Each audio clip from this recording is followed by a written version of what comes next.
ბოდიშის მოხდა არ გგონიათ რომ იმ დაღუპული ეგ თქვენ გონიათ იმიტომ რომ თქვენ იდეოლოგიას საფუძველი არ აქვს თქვენ ახართ ურწმუნო ადამიანები თქვენ არაფერ მორალი არ გაგაჩნიათ არც მენა არ გაგაჩნიათ ამიტომ გონიათ რომ ბოდიშის მოხდა ვიღაცას შეურაცხყოფს არის თუ არა თქვენთვის გიორგი ანწუხელიძე გმირი რა თქმა უნდა და რატომ თვლით მაშინ რომ ბოდიში არის მოსახდელი ბოდიში საერთოდ არის მოსახდელი ანწუხელიძე რა შუაშია ანწუხელიძე სააკაშვილის ბრალია ანწუხელიძე ეგეთ დღეში რო ჩავარდა აი აქ ის რო იჯდა გოგავა ყურაშვილი მაგათმა განაპირობეს ანწუხელიძეს წამება მაგათმა განაპირობეს მაგათმა არა ადამიანურმა და უგუნურმა ქცემებმა როგორ არ არის არაფერ შუაში რუსეთი არის ოკუპანტი რომელიც შემოჭრია საქართველოს თან ისი რამდენი 3 საუკუნეა წიგს რო წაიკითხავთ ისტორიის ნახავთ ოცნების შექმნილი საგამოძიებო კომისიის ხდომების შინაარსი არჩევნების წინ ივანიშვილის მიერ ნათქვამი ბოდიშის გაგრძელებას ჰგავს. ამ განცხადებების პარალელურად პარლამენტის წინ ხალხი გასაპროტესტებლად იკრიბებოდა. შენობიდან გასულმა ოცნების პროპაგანდისტმა გოგა ხაინდრავამ ვერ აიტანა იმ ახალგაზრდების პროტესტი, რომლებიც რეჟიმის პოლიტიკამ და საქართველოს ომში დადანაშაულებამ კიდევ ერთხელ შეკრიბა და მათ ამ უხამსი ჟესტით შეხვდა. პროტესტის ფონზე მიმდინარეობდა გიავალსკის გამოკითხვაც შეძახილების შენობაში აღწევდა, თუმცა ფაქტია რომ მათ არ ესმოდათ. ახლაც არ ვიცი შეძახილები გესმით თუ არა, გარეთ აქცია იმართება ამ სხდომის პარალელურად. არსებობს ახალგაზრდების გარკვეული ჯგუფი, რომელიც შეცდომაშია შეყვანილი. გამოდევნება არ შეიძლება უთხარით რა. გაფრთხილებული ხო ხართ? კი, ბატონო გია, ბოდიშთან დაკავშირებით მინდა. ბოდიშთან დაკავშირებით რა ბოდიში მოსახლეები აქვს საქართველოს. ბატონო გია, გაგვეცით პასუხი. ოცნება თითქოს ცდილობს პასუხისმგებლობა პოლიტიკური თანამდებობის პირებზე გადაიტანოს და ამბობს, რომ ისინი ჯარისკაცებს გენერლებს არ ეხებიან. ფაქტები სხვა რამეზე მეტყველებს. სხდომაზე დაბარებულ 2008 წლის ომის მონაწილე გენერლებს ფაქტობრივად საქმე გაურჩიეს და ბრალდებები წაუყენეს. ამაზეც უნდა ვიმსჯელოთ. აზე უნდა ვიმსჯელოთ. 20 დავრა ვერ შეასრულა დავალება და აქ უნდა გადავუწყვიტო. ეხლა მაგას მე რო თურმე მე უნდა დავუზისა, რა ქვია, პოზიცია მე უნდა დავუგეგმო. მე ვაძლებ დავალებას ოპერატიულ დონეზე, ტაქტიკურ დონეზე და მივიდეთ და შეასრულოთ ისე ილაპარაკეთ რა თუ შეიძლება. სარაბუგზე ჩვენ მივიღეთ ასეთი წერილი. წერილში ნათქვამი ასეთი რა, შეგვიშვეს ბატალიონი. ვინაიდან ბატალიონს არ ეყო ტერიტორია, ჩვენი ქვედანაყოფი მოექცა საკუთარი ცეცხლის ქვეშ. აღარ გააგზავნოთ მე ალბაზონცია რა. დავასრულებ, ხო შეიძლება. ამის მოსმენა არარელევანტურია. არარელევანტური არ არის, ამის მოსმენა იცით რისთვის არის კარგი, რომ თქვენ ეს პროფესიონალურ დონეზე გააბათილოთ. ტაქტიკურად პოზიციაზე ყოფმა დანაყოფმა ჩაიდინა შეცდომა ერთმანეთში და ამას ავალდებულებს ზაზე გოგავას და უმაღლეს თავარსარდალს. გოგავას არ ახსენებს. აბა ვის ახსენებს ახლა რაზე მელაპარაკებით? არა, არ ახსენებს, თორემ გეტყოდით ამ წერილს თუ გნებავთ. ეგ ხალხია, რომელიც ბუჩქებიდან უყურებს ხოლმე ომს და მე წაიგნებს იწერება რა. კარგი. პატივიცენ იმ სამხედროების საფლავებს, რომელიც იქ არის. მაშინ მართალია თუ არა, რომ თქვენი ბრძანებით, ან კიდევ რომელიღაცა გაუგებარი პოლიტიკოსის ბრძანებით მეოთხე ბრიგადამ მიიღო აღარ გააგრძელოთ ჩემი ბრძანება შემოტრიალების 90 გილიოტინაზე ვაგებ პასუხს ისიც ვიცი რომ დავით კეზერაშვილზე ამაზე ლაპარაკე დავით კეზერაშვილთან გაწევრდა პირადად მე ველაპარაკე მეოთხე ბრიგადის მეთაურს და მე მიპასუხოს ვილაპარაკოთ პოლიტიკურ გადაწყვეტილებებზე თქვენ რო იძახით მე გავეცი ბრძანებაო და თითქოს კეზერაშვილი ანგელოზი მყავს და ვანო მერაბიშვილს აქ რა შოშია ეს? არა, მე გავეცი ბრძანებაო, ჩვენ დადასტურებულად ვიცით რომ რო იქ ვიღაცა მე ესე მეუბნებოდა რომ მიდი ახლა ზაზე გაიქეცი, წალი მოიტანე და მე იქით ესროლე. ეს ჩემი შეურაცხყოფა. ზედმეტი ბოდიში გამოთქმისთვის არ გვინდა ზედმეტი ამპარტავნება. ყველანი ვართ ამპარტავნები. არ გვინდა ზედმეტი ამპარტავნება. ბრალდებებს არ მოერიდა მამუკა ყურაშვილთანაც კომისიაზე წულუკიანი ყურაშვილს ეკითხებოდა შედიოდა თუ არა მის უფლებამოსილებაში მოსახლეობის ევაკუაცია რომ სამოქალაქო მსხვერპლი აეცილებინათ ყურაშვილის მიერ ბრალდებაზე პასუხისას კითხია წულუკიანი იმდენად გაღიზიანდა რომ გენერალს დაჭკვიანებისკენ მოუწოდა გაერთიანებული შტაბი ჩავაყენე საქმის ხუში თქვენ როგორ წარმოგიდგენიათ როდესაც რომ განგაში უშუალობის საბჭოს გარეშე გენშტაბის გარეშე ამეთ ეხა და სახლებზე დამეკაკონი და რას მეკითხებით ვერ გავიგე რა გინდათ ბოლო რა მეკითხებით მინდა ბოლო ვერ გავიგე ესე ბოლო რა გინდა ევაკუაცია სიწყეს ვის მე არ მგონია რომ თქვენ იმ ტონით უნდა საუბრობდეთ რა თონითაც საუბრობთ და მოდით ყველა მოიქცეთ იმ სამხრეების შესაბამისად რითაც მობრძანდით გუშინ აი სალაპარაკო ენაზე ვიტყვი მე ძალიან ბევრი რაღაც როგორც კომისიის თავმჯდომარემ გავატარე ტონი გავატარე ტოების ზახილი გავატარე ბევრი რაღაც გავატარე ამიტომ მოდით ახლა დავჭკვიანდეთ ყველა ერთად და კიდევ ერთხელ არ დავინახო რომ თქვენ ტონს აუწიოთ თუ მობძანდით მუნდირით პატივიაცით მუნდირს პირველ რიგში გისმენთ გასაგებია გისმენთ კი რა გინდათ ვერ გავიგე რა მინდა და ეხლა დაგისვამთ კითხვას და უპასუხეთ და გისვამენა კითხვებს და აქ არც ერთი ის არ გეგონოთ ისა რბილად ვიტყვი და ბოდიშს უხდი აქ წევრებს თქვენზე ნაკლები მამაკაცი ვინმე რა წერტილი მომინდომეს აქ ბიჭურად საუბარი ერთმა და მეორემ კიდე 2008 წლის ომის პოლიტიკური იარაღად გამოყენება, ომის მონაწილე გენერლებზე თავდასხმა, მათი დამცირება და ქვეყნის დადანაშაულება საზოგადოებამ გმირულად დაღუპული მეომრების შეურაცხყოფად მიიღო. ბრაზმა იფეთქა და აქცია სპონტანურად დაიგეგმა. ოცნების სახეს, დამოკიდებულებას და მიზანს მკაფიოდ მხოლოდ ერთი ფაქტიც აღწერს.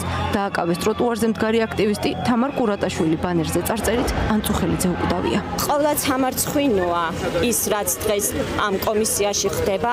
მე გულწრფელად გეტყვით რომ ვერ გავუძელი, ვერ ვუყურე ამ კადრებს, იმიტომ რომ ეს არის ღირსებისგან დაცლილი განადგურება ეროვნული ღირებულებების და იმ ღირსების, რასაც ეს ადამიანები, ეს გენერლები იცავდნენ 2008 წელს.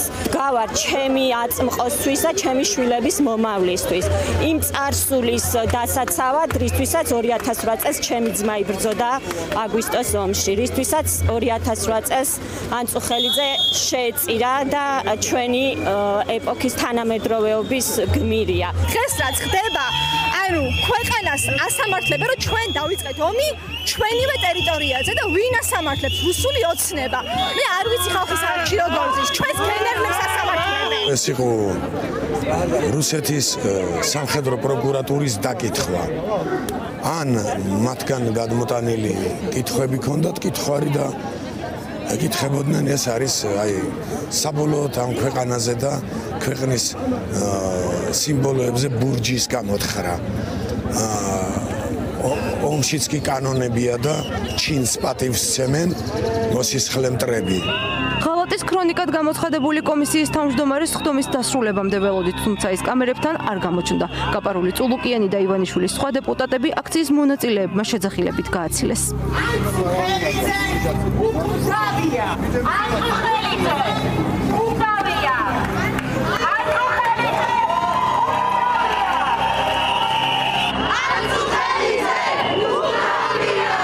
ერთადერთი ვინც კომისიის წევრებიდან კითხვებზე გვიპასუხა, თავდაცვისა და უშიშროების კომიტეტის თავმჯდომარე ალექსანდრე ტაბატაძე იყო. ჩვენ არ ვიკვლევთ ახლა მტკვარ მართალს არ ვარჩევთ, ან არ ვეძებთ.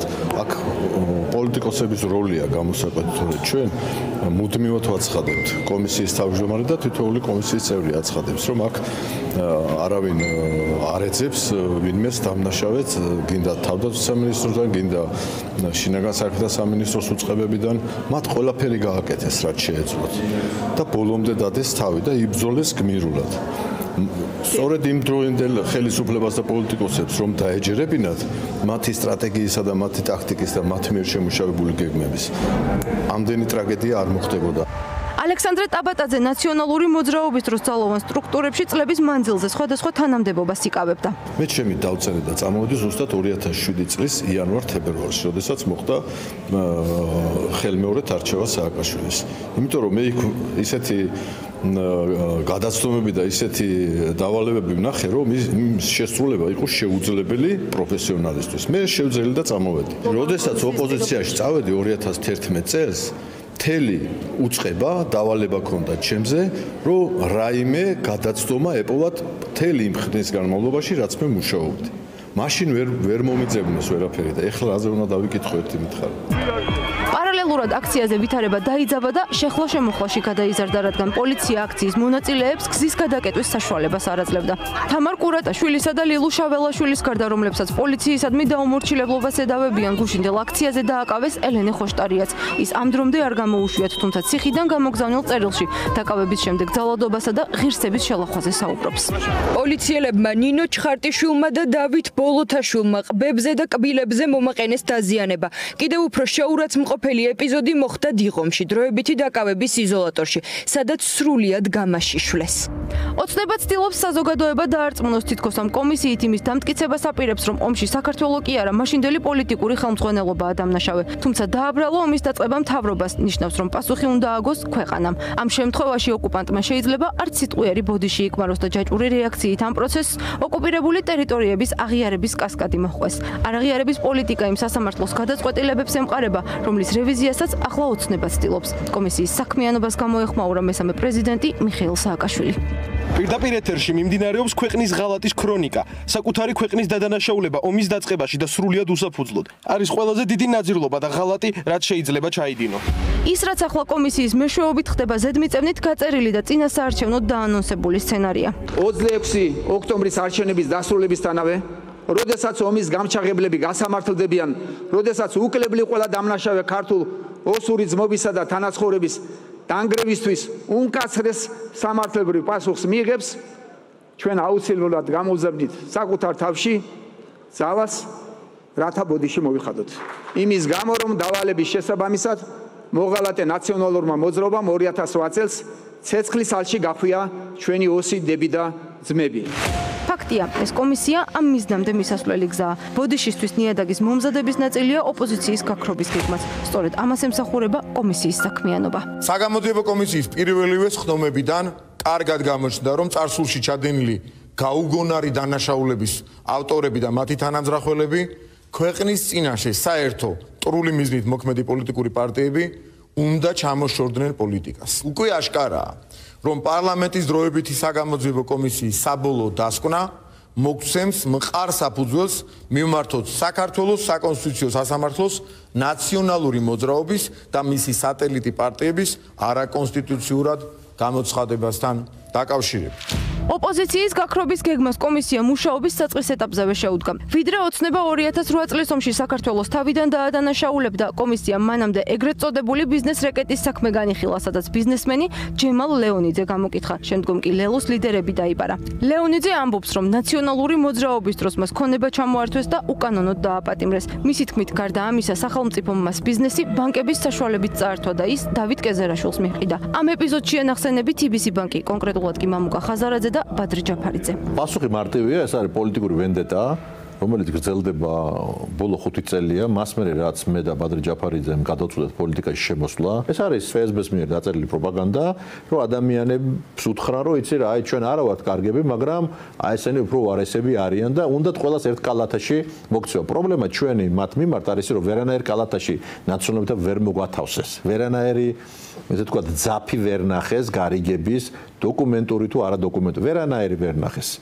ძლიერ საქართველოსზე მაქვს საუბარი, ამიტომ დარტყმა ხა ჩვენზე და როცა ნაციონალური მოძრაობის კომისია ქვია, გამოსაძიებელი და მამუკა ხაზარაძეს და ბადრი ჯაფარიძეს უძახი, ხო, ნუ იქ ნათელია ყველაფერი რა. სინამდვილეში ეს კომისია შექმნილია პოლიტიკური ოპონენტების მიმართ ანგარიშსწორების მიზნით. და ეს გამოჩნდა სწორედ ჩემ და მამუკას დაბარებით, იმიტომ რომ არანაირი კავშირი იმ თემასთან, რომლისთვისაც შეიქმნა ვითომაც ეს ანალიტიკური კომისია, ჩვენ არ ქონია. მე როგორც ვიცი, წართმევაზეც ვერ ისაუბრებს, იმიტომ რომ გაკოტრდა კომპანია, როგორც წართმევდი თუ გაკოტრდა კომპანია, ვის უნდა წაერთმია.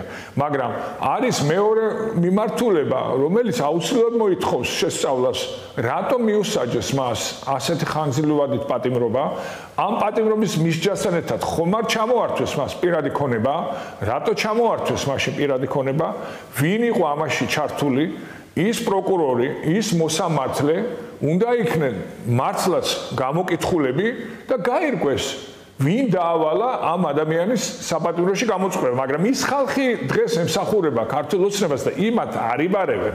მამუკა ხაზარაძე და ბადრი ჯაფარიძე ამბობენ, რომ არალეგიტიმური პარლამენტის მიერ შექმნილი არალეგიტიმური კომისიის ხდომაზე შეგნებულად არ მივიდნენ. ეს ოცნების წესები ცისხლის სამართლის დანაშაულად ითვლება და სასჯელად ჯარიმას ან 1 წლამდე პატიმრობას ითვალისწინებს. პროკურატურაში გამოკითხვაზე უარის შემდეგ მამუკა ხაზარაძე სასამართლოში დაიბარეს. საქმეზე ეგრეთ წოდებული გამოძიება ისევ გრძელდება.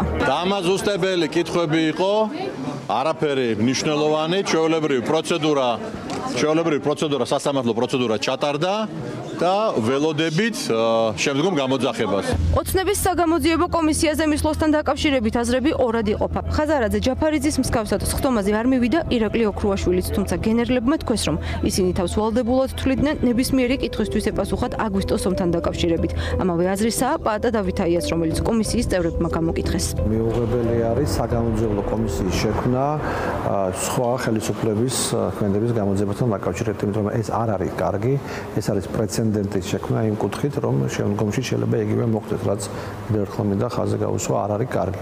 მაგრამ რაც შეეხება აგვისტოს ომს, ისეთი თემა იყო, რატომაც მივედი კომისიის თემაზე, თემა, რომელიც დიდი საჯარო ინტერესით სარგებლობს, თემა, რომელიც ძალიან დიდი ყურადღებით აგვირდება ჩვენი ოკუპანტი ქვეყანა, მეზობელი ქვეყანა, ამიტომ ჩემი მხრიდან მნიშვნელოვანი იყო, რომ არ გარჩენილიყო გარკვეული კითხვის ნიშნები, ყველა პოლიტიკურ პარტიას აქვს თავისი აზრები ამ მიმართულებით და ამ კონjunქტურას იყენებს მე როგორც მათი პოლიტიკური დღის წესრიგი, რაც ჩემთვის მიუღებელი არის, იმიტომ რომ ეს თემა არის ყველასი და ძალიან დიდი საზოგადოებრივი ინტერესი არის.